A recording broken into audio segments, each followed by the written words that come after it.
The media suggests that President Trump is cruelly tearing children out of the arms of their illegal immigrant parents. Harvard goes racist, and some leftist columnists celebrate Father's Day by saying fathers are unnecessary. I'm Ben Shapiro. This is The Ben Shapiro Show. All right, so we have tons to get to today. I mean, there is a lot happening, and we are going to get to all of it in just 1 second. First, I want to say thanks to our sponsors over at FilterBuy. So, I'm just going to put this out there. I suspect that you are not sitting around thinking about your air filters because, I mean, let's face it, that's not the most interesting topic. But the reality is that if you're hacking up a lung or you're feeling unhealthy at home, maybe one of the reasons is because you haven't replaced your air filters in forever. I know that we hadn't replaced our air filters in forever until we went to FilterBuy, and FilterBuy made sure that we did, and the air is just that much better. According to the Department of Energy, the most expensive utility for most Americans is their electricity bill. It makes up roughly 9% of their annual housing expenditure. This number is aggravated depending on where you live. Take California, we actually get clobbered on energy bills. Well, adding insult to injury this allergy season has been one of the worst, further straining your system. So you can help lower all of these bills and make the air better by going to FilterBuy, America's leading provider of HVAC filters for homes and small businesses. They carry over 600 sizes. If you're one of those difficult people, they can even make custom filters just for you. Plus, they ship free within 24 hours. And if that isn't enough, all of this is manufactured right here in the United States. So you have no excuse. And set up auto delivery so you don't have to worry about checking those air filters on a regular basis. Instead, they just arrive when they're supposed to arrive. Plus, you save 5%. Save money, save time, breathe better with FilterBuy.com. I know I do. That's FilterBuy.com, FilterBuy.com. Tell them Ben sent you, and we use it here at the Daily Wire offices. I use it at my house as well. FilterBuy.com, FilterBuy.com. Plus, just wanted to make clear to you that our next episode of The Conversation is coming up tomorrow, Tuesday, June 19th, 5:30 p.m. Eastern, 2:30 p.m. Pacific, in which all of your questions will be answered by me, Ben Shapiro, with our host, Alicia Krause. Our live Q&A is available on YouTube and Facebook for everybody to watch. Only subscribers get to ask questions over at dailywire.com. Check out our pinned comments on this video for more information. So go check that out right now. Alrighty, so the big news of the day is that apparently Donald Trump hates children. Now, if you're on the left, this comes as no surprise because you always thought that Donald Trump hated children, right? I mean, that's not a giant shock. But the reality is that Donald Trump supposedly is a guy who wants to remove children from the arms of their parents as those parents cross the border illegally. So you're coming across the border to make a new life for yourself, and you've brought your child, and you're picked up by ICE, and they cruelly take those children, and they rip them away from you. They take the children, and they rip them away from you. Okay, there is only one problem with all of this. Okay, there's only one problem with all of this. This is just not the case. Okay, the reason I say this is just not the case, I'm going to go through the actual applicable law here so that you know what it is that is going on. Okay, the reality is that the law requires that if you cross the border illegally and we arrest you for it, that your children cannot stay in custody with you. Okay, that's just the way it is. Okay, the way that it is according to the law. Okay, and that is a 2008 ruling from the Ninth Circuit Court of Appeals. According to the law, you are not allowed to take the children and leave them with their parents in custody.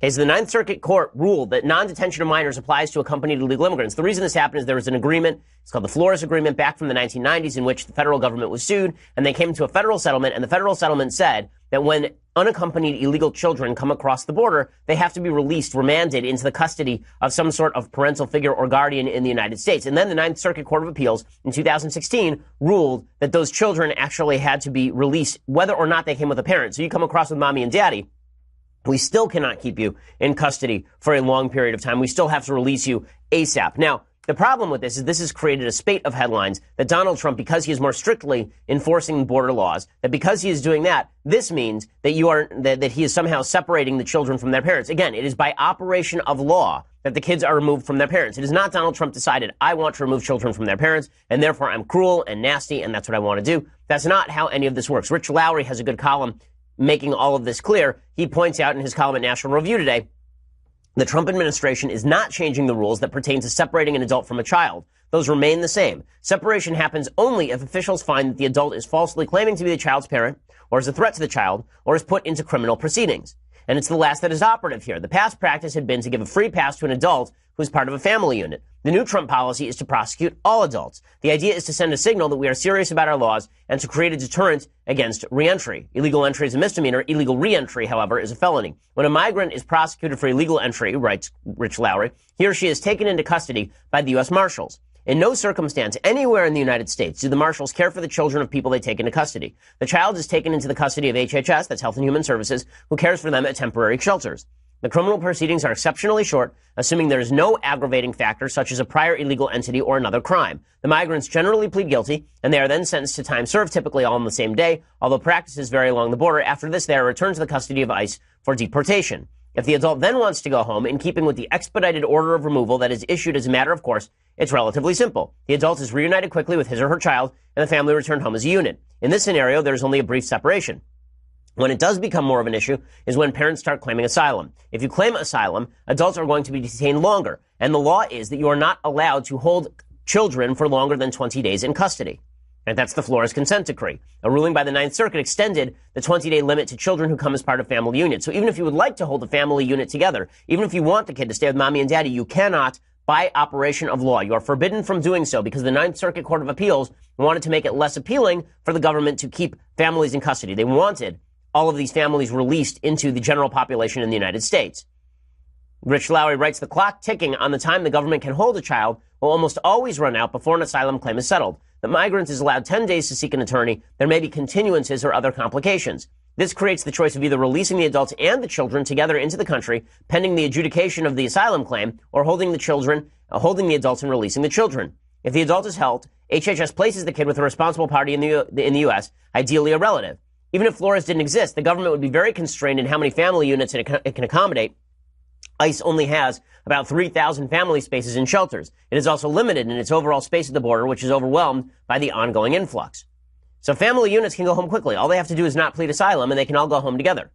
Also, there's a better way to claim asylum. So the separation of parents from children only happens if you are arrested. If you walk up to a border station in the United States, you don't go between border stations. You just walk up to, for example, the U.S.-Mexico border, down near San Diego. If you just walk up to that border and you say, I need to claim asylum, you will not be arrested. You're only arrested if you try to cross between the borders, because then the idea is probably you're lying to get into the country. Otherwise, you should just walk up to Border Patrol, not along the border, but in specific border stations, which everybody knows where they are, and then you claim asylum, and then you're not arrested at all. Then you get to stay with your kids. Right? Every indication is that the migrant flow to the United States is discretionary. It nearly dried up at the beginning of the Trump administration when migrants believed they had no chance of getting into the United States. Now it's going in earnest again because the message got out that despite the rhetoric, the policy at the border hasn't actually changed. Even if a migrant does have credible fear of persecution, writes Lowry, there is a legitimate way to pursue that claim. It does not involve entering the United States illegally. First, such people should make their asylum claim in the first country where they feel safe, for example, Mexico. Second, if for some reason they are threatened everywhere but the United States, they should show up at a port of entry. That's what it's called, the technical term, a port of entry, and they make their claim there rather than crossing the border illegally. There's significant moral cost to not enforcing the border, as well as Rich Lowry points out. If you just start releasing people in general into the middle of the country, lots more people are going to start crossing into the country illegally. And it is well worth pointing out that under the Obama administration, and under the Bush administration, really, immigration surges were rooted in government policy. So July 7th, 2014, this is from the New York Times. It was one of the final pieces of legislation signed into law by President George W. Bush, a measure that passed without controversy along with a pension bill and another one calling for national parks to be commemorated on quarters. This is a piece of legislation we're very proud to sign. A White House spokesman, Tony Fratto, told reporters December 28th, 2008, this program has been very effective around the world in trying to stop trafficking in persons. Now the legislation, this is the New York Times, right? Not Breitbart, not a right-wing publication. Now the legislation, enacted quietly during the transition to the Obama administration, is at the root of the potentially calamitous flow of unaccompanied minors to the nation's southern border. Originally pushed by a bipartisan coalition of lawmakers, as well as by evangelical groups to combat sex trafficking, the bill gave substantial new protections to children entering the country alone who are not from Mexico or Canada by prohibiting them from being quickly sent back to their country of origin. Instead, they have an opportunity to appear in an immigration hearing and consult with an advocate. This, of course, it puts strains on the system, lengthens the amount of time that these kids are in the system in the first place. So, there are a bunch of lies that are being told right now. And we'll go through a lot of the lies that are being told by the media in just a second. But some of the lies being told are that Trump is randomly deciding to separate kids at the border. He doesn't have to do that. He does have to do that by operation of law. The only thing the Trump administration is doing differently is they are treating everyone who is crossing the border illegally as an illegal immigrant for prosecution, for purposes of prosecution. And then because you're doing that, the kids can't stay in custody with the parents longer than 20 days. And that is operation of law once again. Now, the media are going nuts over all of this, and they're making a huge fuss out of all of this. And they're showing up at the border, and they are showing up at these particular border stations where the kids are being held. The kids are being held separately in what are cages, essentially. Now, when they say cages, it makes it sound like it's like a chicken coop, like it's tiny. It isn't, but of course, technically they are cages because it's chain link fence separating people. So the administration has tried to fight back against the cages descriptor, saying the kids are being treated pretty well. The kids are being treated by some accounts well, by some accounts not as well. Apparently, one of the regulations on the books is that federal employees are not allowed to touch the kids for fear of lawsuit. So that means that some of the illegal immigrant children are changing the diapers of other illegal immigrant children they don't even know. The conditions are not good. All of this is underfunded. Congress could solve all of this, by the way. Right? Congress could solve all of this today. All they have to do is pass a law that says that if you come into the country illegally with your parents and you get to stay together. Right? You get to stay in custody together. Right? That would be the way that you fix this law. And then it's the parents' option whether they want the kids released to the custody of the HHS or released to the custody of a family member already in the United States, but they get to stay with the parents otherwise. Right? Congress can do that tomorrow, and Congress should do that today or tomorrow. Apparently, I'm hearing from the Speaker's office, from Speaker Ryan's office, that's exactly what Speaker Ryan is going to pursue, plus funding for expanded facilities to ensure that parents can stay together with their kids when they come across the border. So all of this is in the process of getting solved. I do find it somewhat suspicious that the media have decided to jump both feet on the bandwagon as though this is some sort of great human rights catastrophe brought on by the Trump administration, when, of course, all of this started under the Obama administration, or at least it was happening under the Obama administration. Brandon Darby from Breitbart, he had a bunch of photos. I remember when I was working at Breitbart still, he put out all of these photos. Right? These are all photos of a bunch of people, including children, who are at these detention facilities. It doesn't look that great, right? I mean, this is from 2014. Right? You can see all the photos. It's from 2014, and it's children who are separated from males, who are separated from females. These facilities are overcrowded. Right? All of this was happening in 2015. There's nothing new happening here. But the implication is there's something new happening here because it's Trump. And that, of course, is not true. Right? That's just not true. We're going to get to the media coverage of this in just a second and talk about the administration's response and really what the administration did do wrong in just a second. First, I want to say thanks to our sponsors over at Wink. So, all of this makes you want to drink, doesn't it? I mean, politics is not the kind of thing that makes you want to be sober. But the reality is that if you just want to kick back at night and have yourself a nicer evening, well, that's what Wink is for. Well, we've all taken time to wring ourselves out from the holiday parties halfway through the year, and you deserve Wink. Wink makes it easy to discover great wine. Wink's wines expert select wines matched to your taste, personalized for you, shipped right to your door, starting at just $13 a bottle. There's nothing like coming home to a box of delicious Wink wine selected just for you. So here's the way it works. You go to the Wink Palate Profile Quiz, and you answer a bunch of simple questions that nobody would ever seek to ask you, really. Like, how do you like your coffee? Or do you like blueberries? And then Wink sends wines curated directly to your tastes. The more wines you rate, the more personalized your monthly selection. So it's like Netflix, except for wine. Each month there are new delicious wines. Their insanely popular Summer Water Rosé is making the rounds right now. No membership fees. You can skip any month. You can cancel anytime. Shipping is covered, and if you don't like a bottle they send you, they replace it with a bottle you will love. No questions asked. Discover great wine today. Go to trywink.com/Ben. That's TRYWINC.com/Ben for $20 off. That's trywink.com/Ben. And you get $20 off your first shipment. Again, trywink.com/Ben. It's fantastic. It makes a great gift. If you're late for Father's Day, get your dad a subscription to this. It's really fantastic. Trywink.com/Ben. People around the office have tried Wink wine, and those are days when we don't get a lot of work done. So trywink.com/Ben, and you get to try it for $20 off your first shipment. Trywink.com/Ben. All right, so the Trump administration, with all this said, that the Trump administration is basically following the law, and if you don't like the law, change the law. The Trump administration did do a couple of things wrong here. So the first thing they did wrong is they sent out Stephen Miller and John Kelly to say incredibly dumb things. So Stephen Miller, who's sort of the president's immigration guru, I know Stephen, I think Stephen's a nice guy, but Stephen made the big boo-boo of going out in public and saying that we want to use the separation of children from parents as a deterrent to prevent people from crossing the border. Okay, you should not be using the suffering of children as a deterrent to keep parents from crossing the border. That's not the way to do this. The deterrent to crossing the border is that you get sent back. It should not be that you take kids away from their parents. This causes psychological harm and psychological damage. It shouldn't be a situation, as we've heard from some of these reports, where the parents aren't even told that they're being separated from the kids, that the kids are sort of taken away, and then 2 hours later, the parents are told, oh yeah, by the way, you're not going to be able to see your kid again. Right? That kind of stuff is a problem, and that kind of stuff is frightening and should not be happening in the United States. To say that you're using that as a deterrent effect, that's a serious problem, and that should not be done. That's stupid. Jeff Sessions also came out, and he quoted the Bible. He said, listen, the Bible says that you should abide by the law. If you violate the law, you subject yourself to prosecution.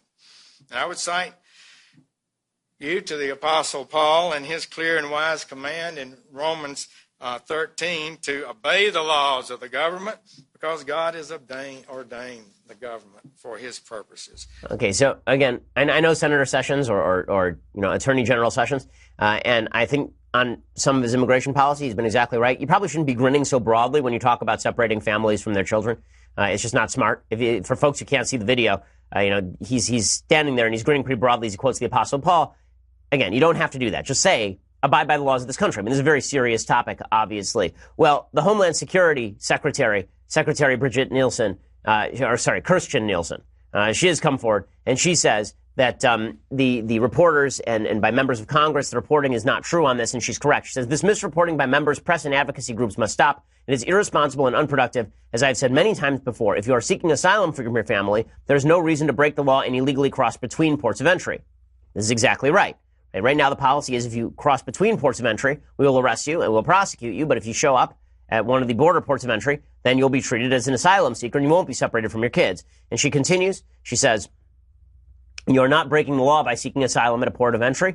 And she continues as well. And she says, for those seeking asylum at ports of entry, we have continued the policy from previous administrations and will only separate if the child is in danger. There's no custodial relationship between family members or if the adult has broken a law. And she finishes up.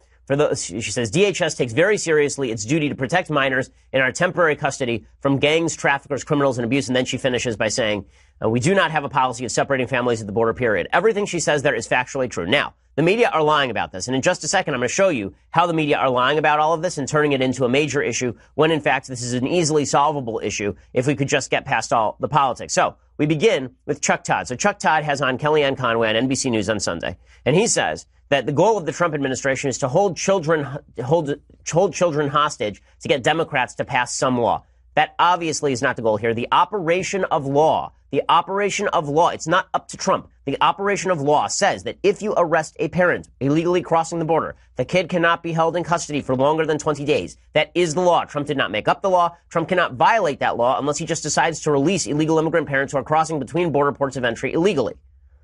All the lies that are being told today are really astonishing, and Chuck Todd forwards that game here. And this is going to sound harsh, but it sounds like you're holding these kids hostage. No. To get the Democrats to the table to pass some law. You just laid out a very compassionate case for why. I understand. You just laid out with a lot of compassion and a lot of empathy in there. But it's not very empathetic. Then the most traumatic thing to do to a kid, separate them from their parents. Okay, so what's your solution, Chuck? Right, this is the part that makes me crazy. The solution that is being proposed by people on the left is that Trump should just release people into the interior of the United States. That is the solution that they are proposing right now. That is not a solution. There are laws on the books. You do not get to cross into the country illegally. Again, we have provisions that say if you come to a port of entry in the United States, then we will treat you like a normal asylum seeker. If, however, you are sneaking through the brush near Sonoma and you just decide to cross the border illegally, not near a port of entry, and we catch you, we're not going to treat you as though you were an asylum seeker, because if you were an asylum seeker, you would have gone to a port of entry.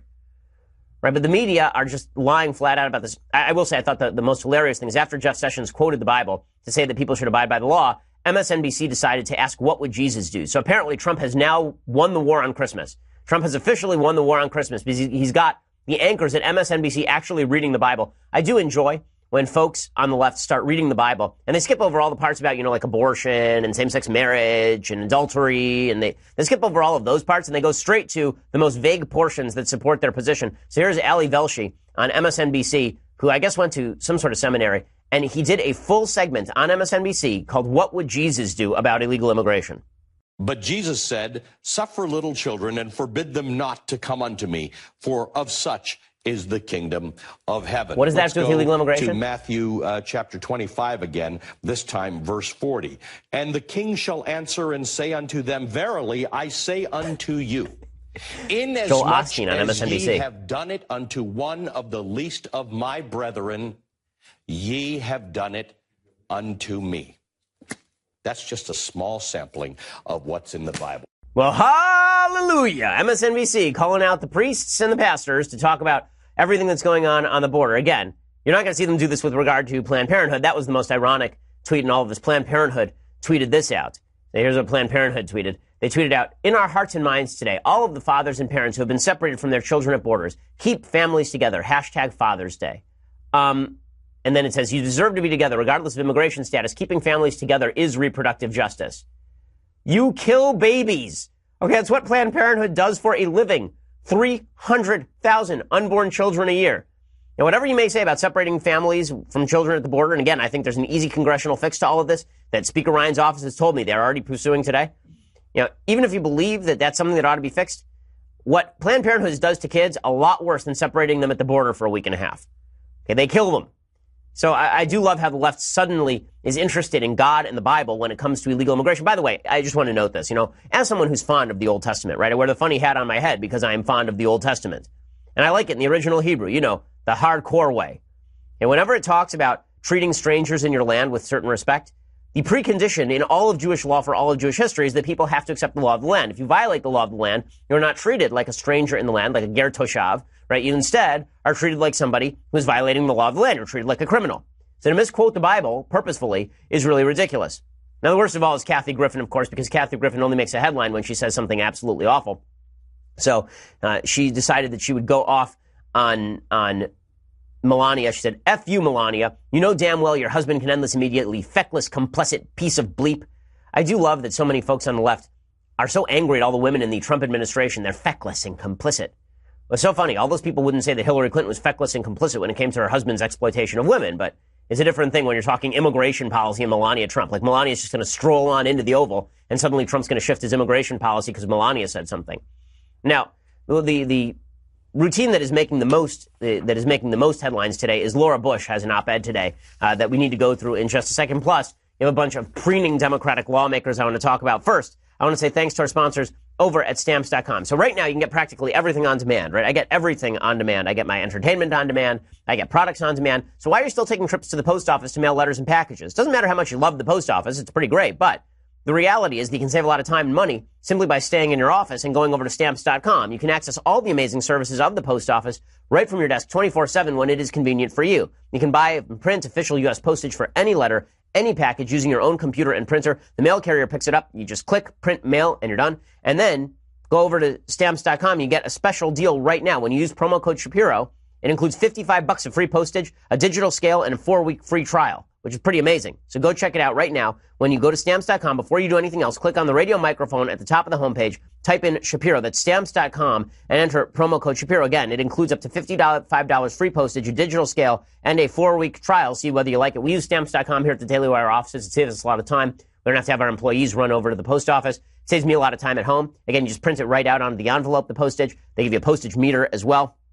A digital scale, rather, and that allows you to know what kind of postage you need for all this stuff. It's just great. Go to Stamps.com, check it out, and use promo code Shapiro to let them know we sent you, and so you get the special deal. All right, so Laura Bush has now sounded off. Now, I do find this weird. Okay, I really like Laura Bush. I have a lot of respect for Laura Bush. I think she was a very good first lady. But I don't know why it was that Laura Bush was silent about so much of policy under the Obama administration, and now she is speaking out about the Trump administration. I suppose the idea here is that Republicans are supposed to police their own. So when something really bad happens, Republicans are supposed to speak up. That's fine with me. But I think that this particular piece is not supremely accurate. And not only do I think that it's not supremely accurate, I think that it actually forwards some falsehood. So here's what Laura Bush has to say. She says, on Sunday, a day we as a nation set aside to honor fathers and the bonds of family, I was among the millions of Americans who watched images of children who have been torn from their parents. In the 6 weeks between April 19th and May 31st, the Department of Homeland Security has sent nearly 2,000 children to mass detention centers or foster care. More than 100 of these children are younger than 4 years old. The reason for these separations is a zero-tolerance policy for their parents who are accused of illegally crossing our borders. Well, they're not accused. They illegally crossed our borders. I live in a border state. I appreciate the need to enforce and protect our international boundaries, but the zero-tolerance policy is cruel, it is immoral, and it breaks my heart. So, again, here's the problem. I understand empathy. Empathy makes for bad politics. It does.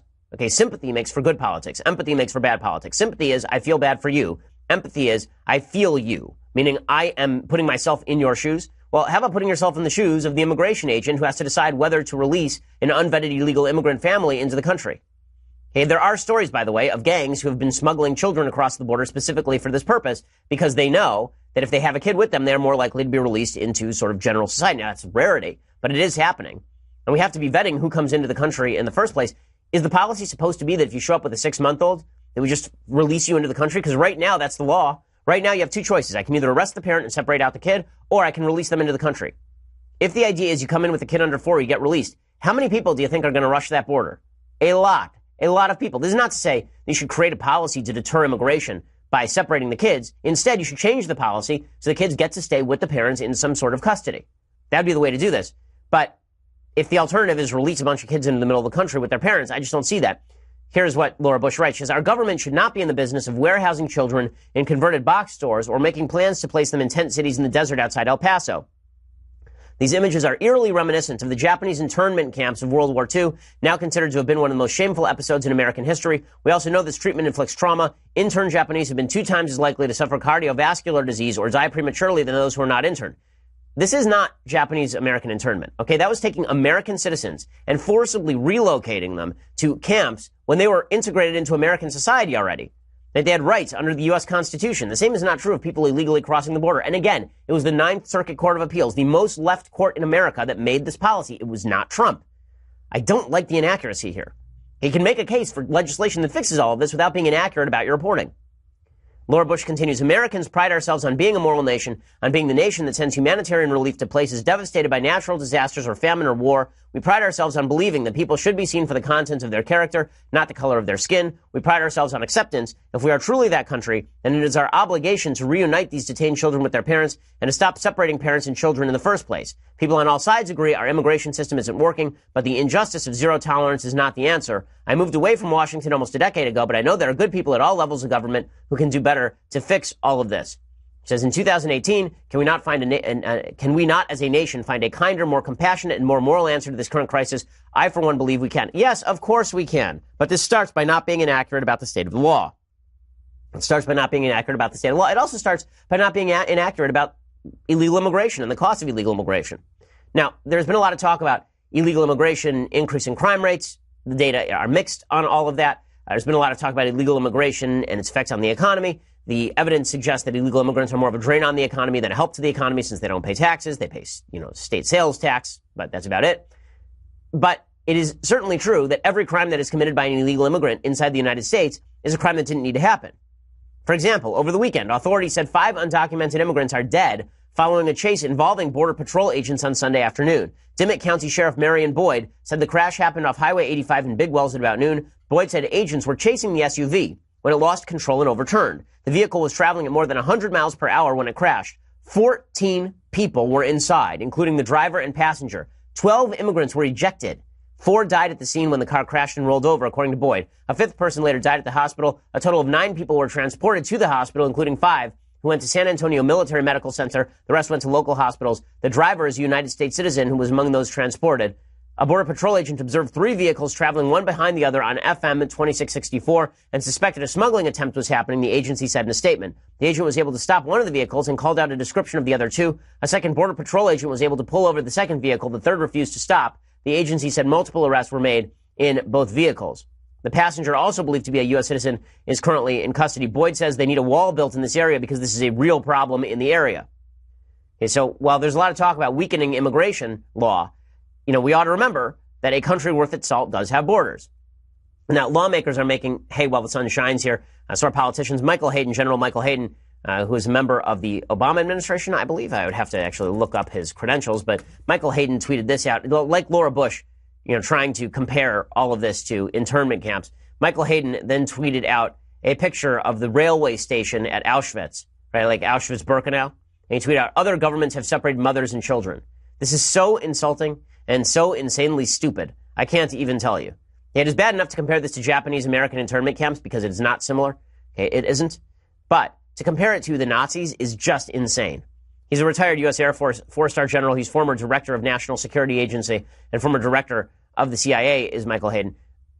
The fact that he thinks this just demonstrates the lack of knowledge at all levels of the American government. There was separation of children from parents at Auschwitz, and then both were gassed. Right? Then they gassed every child to death, and they gassed most of the mothers to death as well. That is not the same thing as we're going to put you in protective custody while we take care of your parents' asylum claim. Not quite the same thing at all. But it's just ridiculous. Again, all of this media coverage is ridiculous. All of it is unfair, and all of it is designed to elicit an emotional response when an emotional response may be merited. Right? You can see a reason for being emotional about all this stuff. What you can't see is lying about all of this. And this is indeed lies. I mean, these are lies. Okay, so you're going to have to go over to dailywire.com for the rest of the show live. For $9.99 a month, you get the rest of this show, the rest of Andrew Klavan's show, the rest of Michael Knowles' show. Plus, as I said earlier on the show, we have an episode of The Conversation coming up tomorrow.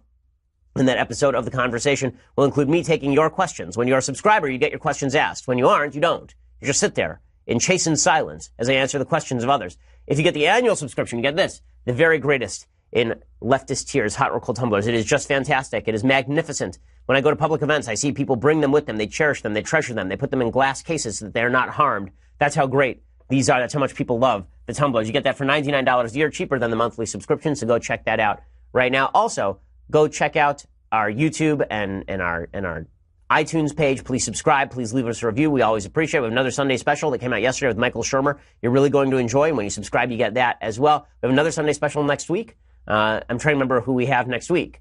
We'll get it to you tomorrow. Jason Whitlock. That's exactly right. I didn't remember how we were scheduling. So Jason Whitlock is next week. The former Kansas City Star columnist and sports columnist. We'll talk sports and everything else. So check that out as well. We are the largest, fastest growing conservative podcast in the nation.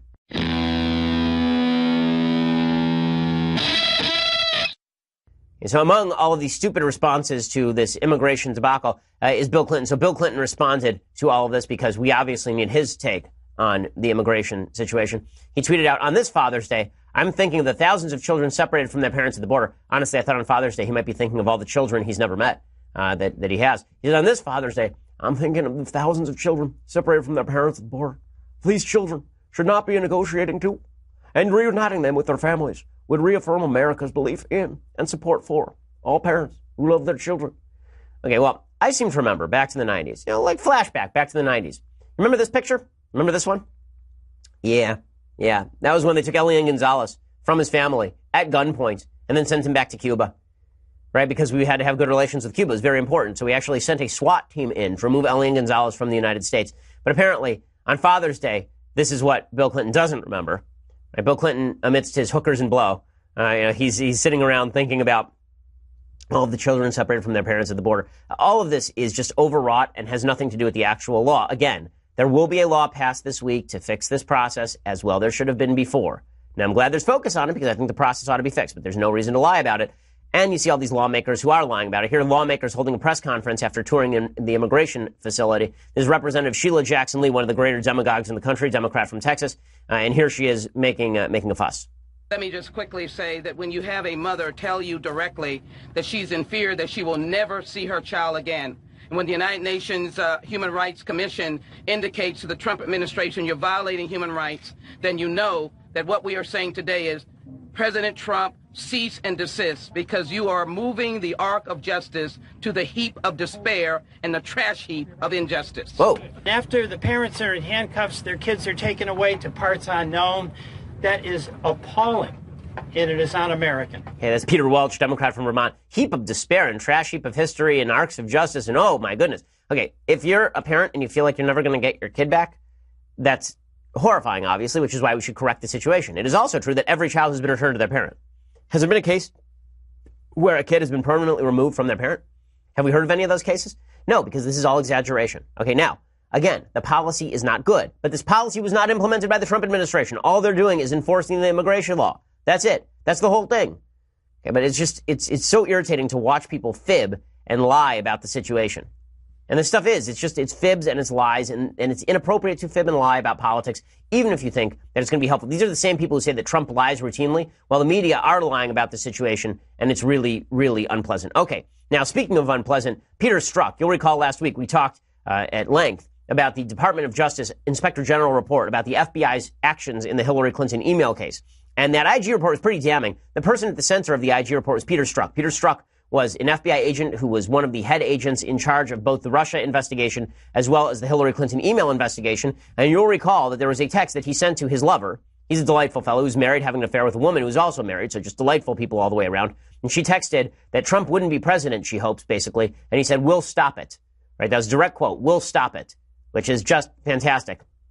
So now Strzok says that he will testify before the House Judiciary Committee without a subpoena. According to his lawyer, Eitan Goelman, he wrote the House Judiciary Committee Chairman Bob Goodlatte a letter obtained by Law and Crime. Quote, I've read press reports that you're initiating the process to issue a subpoena to Special Agent Strzok to testify before your committee. While you are, of course, free to continue pursuing this process, it is wholly unnecessary. Special Agent Strzok, who's been fully cooperative with the DOJ Office of Inspector General, intends to voluntarily appear and testify before your committee and any other congressional committee that invites him.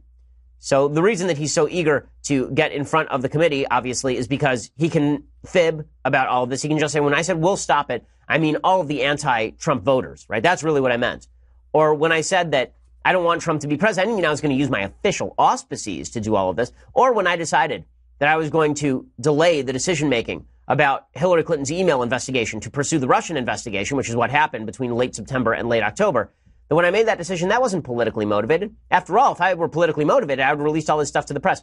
He already said all this stuff to the DOJ, and the DOJ itself found some of this stuff non-credible. The DOJ itself said that it had problems with Strzok's story, that it thought that it cast really bad light on the FBI's actions in the Hillary Clinton email case.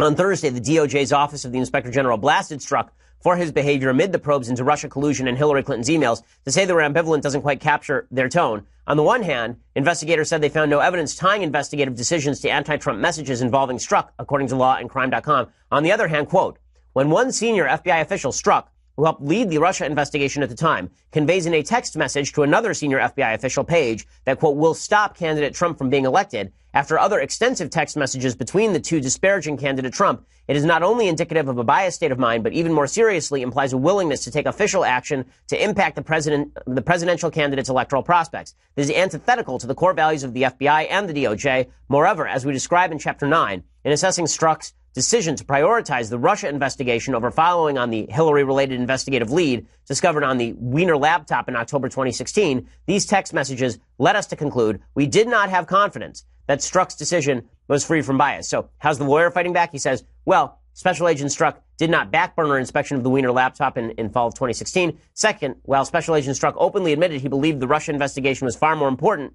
to American national security than the Clinton email investigation, this conclusion is evidence of Special Agent Strzok's lucidity, not his bias. And so I guess Strzok is eager to testify because he's eager to grandstand about all of the Russian collusion that's supposedly going on. Now, again, there's been no actual evidence presented as of yet of anything beyond attempted collusion. Now, attempted collusion ain't great, but it ain't the same as actual collusion. Strzok wants to get in front of Congress. He wants to get in front of those cameras.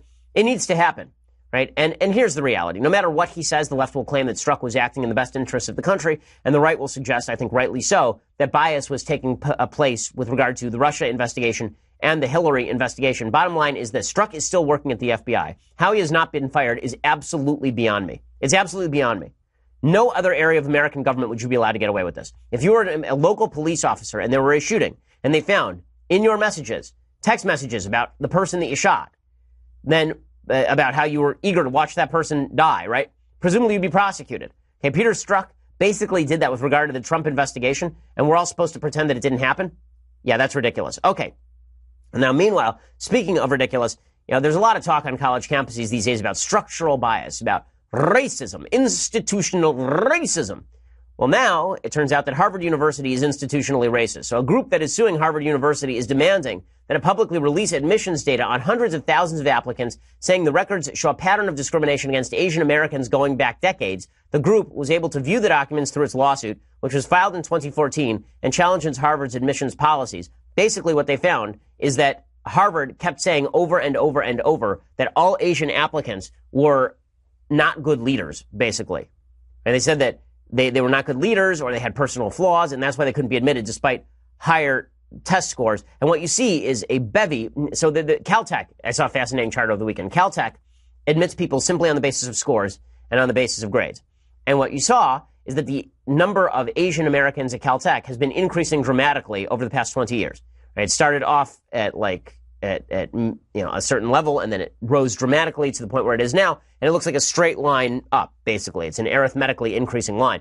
Well, if you look at the levels at Harvard, what you see is a boost in the 80s of Asian American people attending Harvard, and then it flattens out, and it stayed flat ever since the 90s. And the same is held true at Yale, and the same is held true at NYU, and the same is held true at most major college universities, which suggests that there is racism going on. It's just the racism is coming from the left in the form of admissions bias to prevent Asian Americans from getting into schools. You want to talk about institutional racism? We should be talking about institutional racism on the part of these universities. Now, in other news, on Father's Day, it's a good time to celebrate fathers. The good news is that the left has decided that fathers are useless. Noah Berlatsky is a columnist for NBC News, and he writes for their Think page This Father's Day, men are experiencing a crisis of masculinity. The solution? More feminism. Yeah, that's probably it. Yeah, that'll probably fix it. Tell your boy that he ought to wear a tutu. That's probably going to fix it. Or tell your boy, don't rape. That's probably going to fix this thing. It's not that you need men modeling better behavior. What you really need is men preaching the messages of Gloria Steinem. That's definitely going to solve things. Here's what the piece says. We are experiencing a crisis of masculinity. That's the claim of Canadian psychologist and self-help author Jordan Peterson. Peterson argues that feminism and policies like no-fault divorce have destabilized traditional family and social structures. As a fix for this, Peterson recommends a variety of things, including enforced monogamy, a solution that implies men are oppressed due to lack of consensual sex. Okay, first of all, that is a lie that we have talked about on the show before.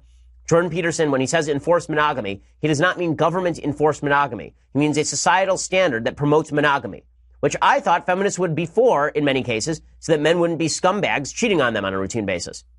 Hey, Peterson's claims have been broadly criticized, but he does have his defenders as well. He's often argued that the crisis of masculinity has been caused by feminism, which has led to evolving norms generating confusion and mixed signals, in the words of Kathy Young writing in the LA Times. Feminism has sent men adrift. They're no longer sure how to be men, and as a result, they are struggling economically and psychologically. Well, that is kind of true. But here's what Noah Berlatsky says. He says, men experience violence and oppression because norms are not changing. And it is in general powerful men who enforce these unhelpful and sometimes dangerous masculine expectations, not tyrannous feminist women. As one example, consider male suicide rates. Men are victims of 3/4 of suicides in the United States. This isn't because feminists have successfully carried out a campaign to keep men from having sex. Rather, male suicide rates are tragically high because of traditional, stereotypical standards of manliness. Well, that's idiotic. Okay, if that were really the case, if you really believe that it was traditional standards of stereotypical masculinity, then why exactly has male suicide increased?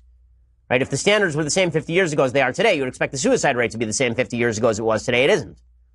But Noah Berlatsky has an idiotic point to make, and here's his idiotic point. Our culture tells men they are supposed to be emotionally and physically strong and self-contained. It is not surprising, therefore, that men are less likely to seek medical help for mental health problems. Oh, that's it. That's it. It's that men won't go to the doctor. That's why they're dying in higher numbers. Sure, they didn't go to the doctor 50 years ago, but it's that they won't go to the doctor now. Encouraging boys not to cry is dangerous. Encouraging boys to love guns is even more so. Okay, again, loving guns has been part of male culture for as long as guns have been around. And encouraging boys not to cry? Okay, I don't think anybody should cry unless it is warranted, boys or girls. And then he talks about gender expectations and stereotypical views of men. Mass incarceration disproportionately affects black people and people of color, but it also and relatedly affects men. Well, no, it turns out that men have always gone to prison at higher rates because men are more aggressive biologically. So in order to get to this idiotic point, basically, Noah Berlatsky has to suggest that the only thing that has changed is that men have become worse, which is stupid and untrue. And the only thing that has changed is that societal standards have changed, and this is making men more unhappy in certain ways. And maybe we should take a look at those societal standards and determine whether they are useful or not, or whether they are counterproductive or not. Okay, time for some stuff I like and then some stuff I hate, and then we'll do a Federalist paper. So, thing I like today. I get a lot of questions about what kind of Jewish literature is worth reading. There's an excellent book I finished over the weekend by Micah Goodman.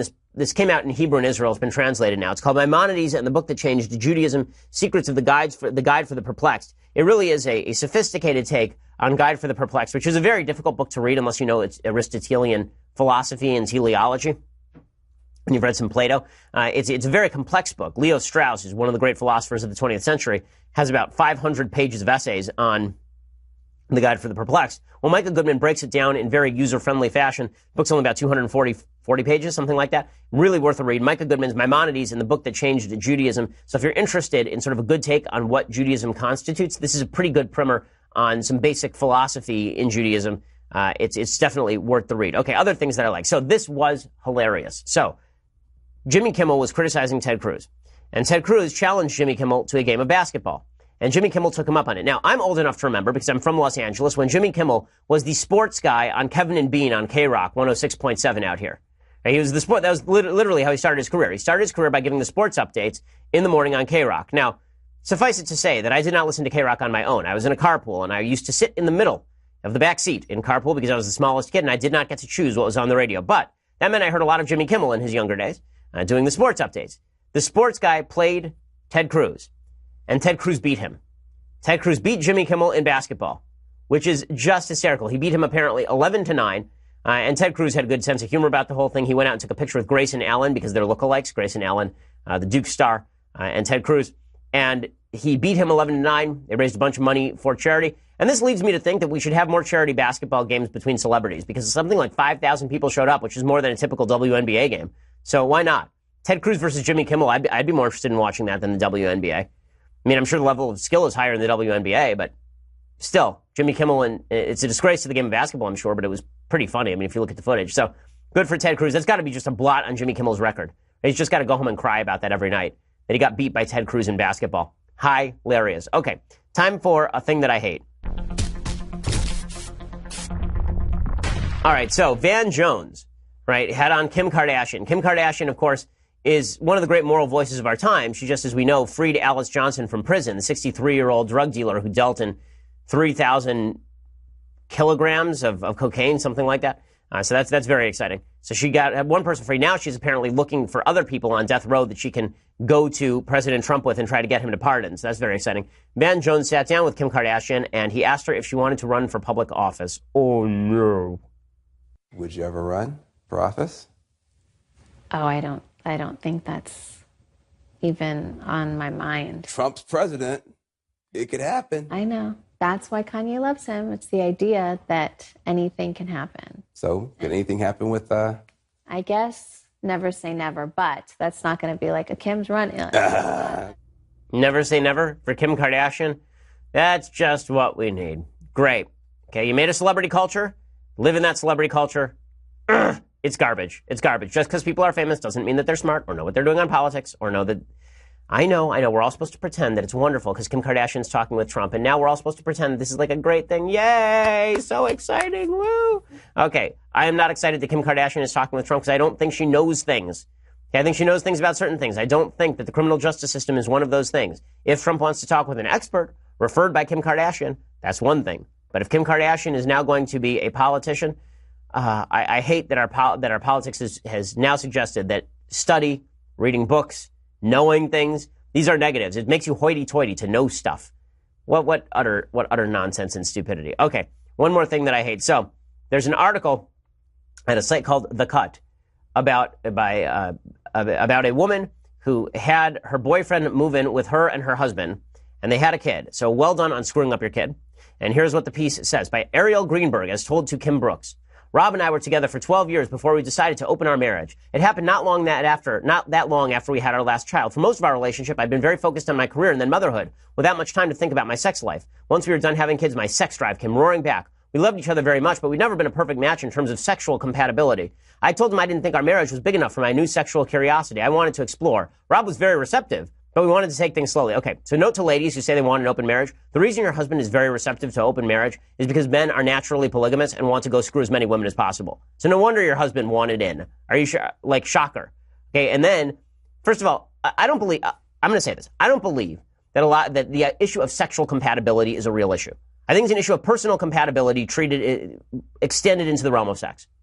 That's what I think about sexual compatibility. I think that if you're a giving person in the bedroom, you're likely to have a very good sex life. I think that if you're an a-hole in real life, you're likely to be an a-hole in the bedroom. Okay, I think that's just the way that it works. I think that if two people love each other and they give to each other, they will have a very good sex life. If not, they'll have a garbage sex life. This issue of, we love each other and really giving, we're great in every other aspect of life, but just in the bedroom, we're really bad together. I think you're doing something wrong. I think you're doing something wrong, and I blame you. Okay, I don't blame it on, you have exquisite sexual taste, and now I need to go out and explore the world and do the Cirque du Soleil tour of sex. I just don't buy it. I think it's because you're not working hard enough on your relationship. Okay, now sometimes there are physical, actual problems. That's not what I'm talking about. I'm not talking about you have some sort of physical defect. I'm not talking about you experience pain or something like that. I'm talking about, you can have perfectly comfortable sex, but you're just not that into each other sexually and all this. Work on it. Stop being a jerk. Okay, this article continues, and then apparently we were very open about what we were doing with everyone, including our kids who were 4 and 8 at the time, because you will burn in hell. Okay, we sat down with them and explained that some people think when you're married to someone, you can only love that one person, but that we didn't believe that. We thought you could love more than one person at the same time. Our oldest child thought about it and said for a moment and then said, well, right, I love you and I also love Dada. And I said, right, and that was the end of the conversation. That's not the same thing. That is not the same thing. I'm sorry, having sex with multiple people is not the same thing as I love my wife and I love my child. Unless you're really perverse. Okay, that's not the way that works right there. I say, children are naturally very tolerant about these things. We teach them our intolerance. Right, because children are stupid. Right, because children are dummies. Okay, I've got 2 kids under 5. They're wonderful. They're very smart for their age. They're dummies. Okay, that's it, because they're kids. Like, you're supposed to inculcate good values. Okay, anyway, both of us started dating, says this article. Rob began dating a woman pretty seriously, and I was seeing Mike when I first met in my 20s. Ha ha ha, this is what was really going on. She hooked up on Facebook with an old boyfriend. Right, we'd had a passionate but brief relationship while living on opposite coasts. We had since fallen out of touch. Now he was living 5 hours away. And when we began a long-distance relationship, where I'd see him every month or 2 for a couple of days, after about 2 years of long-distance dating and getting to know our whole family, Mike decided to move to our town to be close to us. He was divorced and had no kids and a job he could do from anywhere. When he first moved, he rented an apartment a few blocks away. The idea was he'd live there for a year or more and we'd see how it went. But it became immediately apparent that it didn't just make sense because he and I wanted to spend every night together and he was eating all his meals with us. So it turns out that she wasn't like just not happy with her husband. She didn't want to have sex with him at all. She wanted to have sex with this other dude. But she wanted to have her cake and eat it too. Rob and Mike got along well from the start, not like best friends, but they genuinely enjoyed each other's company. If I wasn't home, they'd watch basketball or make dinner together because your husband's a doof. They wouldn't turn to each other. They wouldn't turn to each other if they were in crisis. For that, they'd turn to me, but they got along well.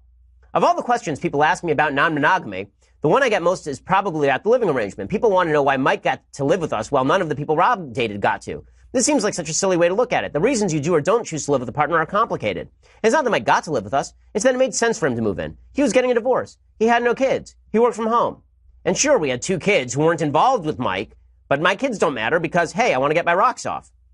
And then they decided to have a small bedroom on the first floor because it was more private. The idea was that Rob and I would keep the master bedroom and I could go downstairs and sleep with Mike when I wanted to. Honestly, Rob has always preferred to sleep alone and was happy to have the bed to himself because Rob, as we have mentioned before, is a doof. Okay, and then the best part of this is the very end. It turns out that they're thinking about divorce. Shocker. Shocker. It says, Mike and I love this, living together worked really well for us for 4 years. Recently, Rob decided it was time for him to get his own apartment, mostly because he wants a little more autonomy, even though he lives right nearby and comes over for dinner most nights. So we decided to divorce. Oh, is that what happened? I can't believe it. No. Shocker. It turns out that when you told your 4 and 8-year-olds that you can love more than one person at a time, you couldn't. Wow. That was not predictable in any way that you would get divorced after having sex with another dude and bring him into your house. Couldn't. What? I'm just mind blown. Unreal. He says, people might point to that and say, oh, so I guess non-monogamy didn't work in the end. I guess it ruined your marriage. Or they think, poor Rob. But Rob dates. He has a life he fully enjoys and chose. He's about to turn 50. He wanted to feel what it was like to steer his own ship for a while. To have a little more space. And that's what he has. Mike and I are going to get married soon. I think people assume that now we'll be monogamous since our relationship is so romantic. But nope.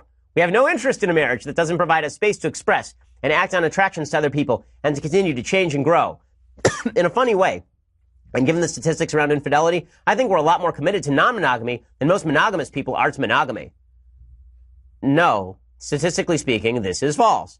You are 100% committed to non-monogamy, and the majority of monogamous people are committed to monogamy, and so you ruined your life, and you ruined your children's life, and you ruined your husband's life. So well done, all because you weren't sexually compatible, which really means that you weren't willing to be giving in the bedroom, or your husband wasn't, and you wouldn't talk about it. So well done, lady. These people put their kids last, make me sick. Make me sick. The kids in this, they don't even come into the picture. It's all about just how you feel in the bedroom. Well, if you're going to do that, don't have kids in the first place, really. If you want to live that lifestyle, live that lifestyle. Don't F up your kids. Ridiculous. Okay, time for a quick Federalist paper. So, Federalist number 33. From the ridiculous to the sublime, Federalist number 33. Alexander Hamilton continues discussing the federal taxing power. So he's talking in the Constitution about the fact that he gets to tax at the federal level. A lot of people were afraid this would lead to the federal government becoming overbearing and encroaching, which happened. Okay, so he begins by discussing the so-called necessary and proper clause. This is the clause of the Constitution that says that the federal government has the power to make all laws necessary and proper for carrying into execution the powers by the Constitution vested in the government of the United States. In other words, if there's a power in the Constitution, then the federal government can pass a law to effectuate that power. And here's what Hamilton says. He says, what is a power but the ability or faculty of doing a thing? What is the ability to do a thing but the power of employing the means necessary to its execution?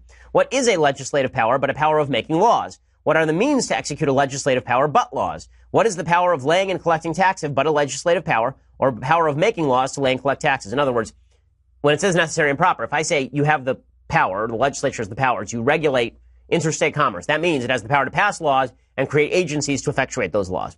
Right? Everybody agrees with this. Hamilton says the point of this clause is to restrict the power of the federal government to only that which is necessary. So otherwise, you would just say the government has the power to do whatever it wants. Instead, it says the government has the power to regulate interstate commerce, for example. And then it says the government has the power to do what is necessary and proper to accomplish those effects. Right? Now, here's the problem. Hamilton is totally right about this, but the Supreme Court decided that the necessary and proper clause was not actually the necessary and proper clause, that it was the government should be able to do whatever it wants clause. It's a serious problem. So there's a landmark decision by Chief Justice John Marshall in McCulloch versus Maryland. He decided wrongly that it was the necessary and proper clause was used as the justification for the creation of a national bank. So the state of Maryland had attempted to impede the operations of the Second Bank of the United States by taxing out-of-state banks. The Second Bank of the United States was the only out-of-state bank. The court ruled against Maryland, and Justice John Marshall said that the Constitution didn't give Congress the permission to create a federal bank, but it gave Congress the implied power to do so under the necessary and proper clause so Congress could realize or fulfill its express taxing and spending powers. This is a wrongly decided case. Necessary and proper means necessary, not wanted, necessary. Was it absolutely necessary for there to be a Bank of the United States to tax and spend? No, we haven't had a Bank of the United States for a century and a half in the United States. And we've been able to tax and spend pretty well. So this was not true. The worries about the necessary and proper clause were well-founded, but it's not clear that without the necessary and proper clause, the Supreme Court wouldn't have done the same thing. Okay, so we will be back here tomorrow with all of the latest. I'm Ben Shapiro. This is The Ben Shapiro Show. The Ben Shapiro Show is produced by Senya Villarreal, executive producer Jeremy Boring, senior producer Jonathan Hay. Our supervising producer is Mathis Glover, and our technical producer is Austin Stevens. Edited by Alex Zingaro. Audio is mixed by Mike Caramina. Hair and makeup is by Jesua Alvera. The Ben Shapiro Show is a Daily Wire Forward Publishing production. Copyright Forward Publishing 2018.